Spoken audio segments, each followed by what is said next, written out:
Şubatı hak haya ve jo öğrenciyen me veliyen me bu işleriniz onu bu vakasıca dilekçe xoda mesela ne zonun tercih ki emonci bikin. Em txonzi mesela ki emonci tercih ya hava habetin o ser vakası mesela dersu Kur'an'ı ya dersu Peygamber Aleyhisselam'a bu ku sıbayı zoru gibi biz onun ki emonci boğibem beştağılen ki emonci em txonzi mesela zoru gelmeyin çim 5 و 6 7 orta okulu em txonzi ve tercih xoda seçmeli dersi de ki emonci ji bigire ve jo veliye men nezanın öğrenci men nezanın hem o muallim o en azından ki emonci çeviri gibi ki dış gibi ki ev bu sınıf vakası bu tercih vakası em txonzi hoje ve tercih xasa ki emonci doni بلو زورو جماعة يا مجلس خرا بعلم بخوينن بنفيسن ترجيح خسر كيمونجي دونا جبوكو صنف بابن أو صنف بستي بابين إنسان ما زورو جماعة بعلم كيمونجي شخرا أف جبو بزرتنا عزمان ما كردي تزاني كرمانجي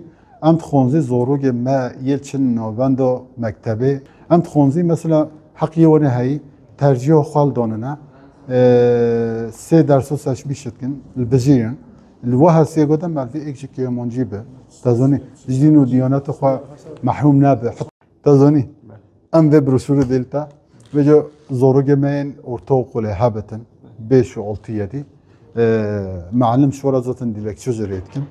Lüyedi de ma am txonzi dersu ki منجي ولی tercih bikin joku sınıfı ve ben بعلم azmanı xoya doyki tظني Bugün seçmeli dersler için ortaokuldaki 5, 6 ve 7. sınıflardaki seçmeli dersler için farkındalık yaratmak amacıyla burada stand açtık.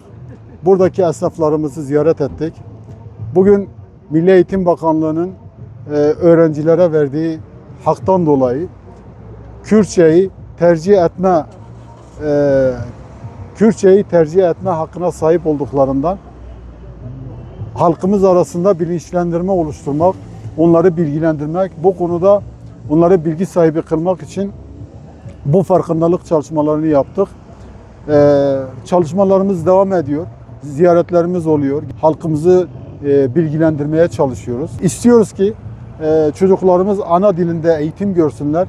Bu konuda tercihli derslerinde Kürtçe, Kurmancı, Zazaki gibi yerel ve ana dil olan dillerini tercih edip öğrensinler. Bunun yanında dinlerine öğrenmeleri, maneviyatlarının iyileştirilmesi, maneviyatlarının gelişmesi için de Kur'an-ı Kerim ve Peygamberimizin hayatı konularında tercihlerde bulunmalarını tavsiye ediyoruz. Özellikle ana dili konusunda çocuklarımız kendi dilleriyle yazıp öğrenmeyi, okumayı akademik olarak istiyoruz. Bunun için de okumaları lazım. Eğer çocuklarımız için bu tercihte bulunurlarsak Milli Eğitim Bakanlığı ilgili okullarda, sınıflarda sınıflar açar ve bu konuda istekte bulunan öğrencilere Kürtçe eğitim dersi de veriyor. Bu hakkı kullanalım.